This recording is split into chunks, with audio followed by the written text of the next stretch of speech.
শুক্রবার ৪ জুলাই দিবাগত রাতে নিউ ইয়র্ক থেকে প্রকাশিত বাংলা গণমাধ্যম ঠিকানার বিশেষ show Friday night with Zayed Khan প্রচারিত হয়। এ অনুষ্ঠানের মাধ্যমে প্রথমবারের মতো সঞ্চালকের আসনে চিত্রনায়ক জায়েদ খান, যেখানে প্রথম দিন তার অতিথি হিসেবে ছিলেন অভিনেত্রী তানজিন তিশা।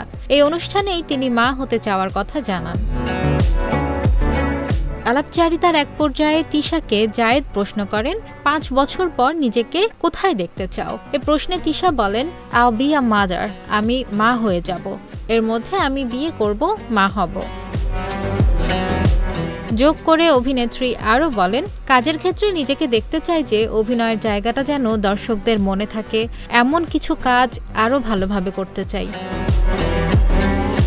তিশা বলেন, দেখুন, এভাবে হয়তো কেউ বলবে না যেভাবে আমি বলেছি, কারণ মানুষের প্রফেশনাল লাইফের সঙ্গে পার্সোনাল লাইফটাও গুরুত্বপূর্ণ। সেটিকে এড়িয়ে চলার সুযোগ নেই, লুকানোরও কিছু নেই।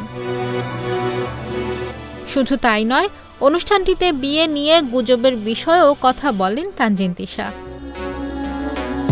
প্রসঙ্গত ভিন্নধর্মী পরিবেশনায় সাজানো talk show Friday night with Zayed Khan, যেখানে উঠে আসবে বিভিন্ন তারকার সাক্ষাৎকার, প্রবাস জীবনের সংগ্রাম ও সাফল্যের গল্প, সামাজিক বাস্তবতা এবং নতুন প্রজন্মের উদ্ভাবনী ভাবনা। প্রতি শুক্রবার ঠিকানা টিভির ইউটিউব চ্যানেলে বাংলাদেশ সময় রাত ১০টায় প্রচার হবে এটি।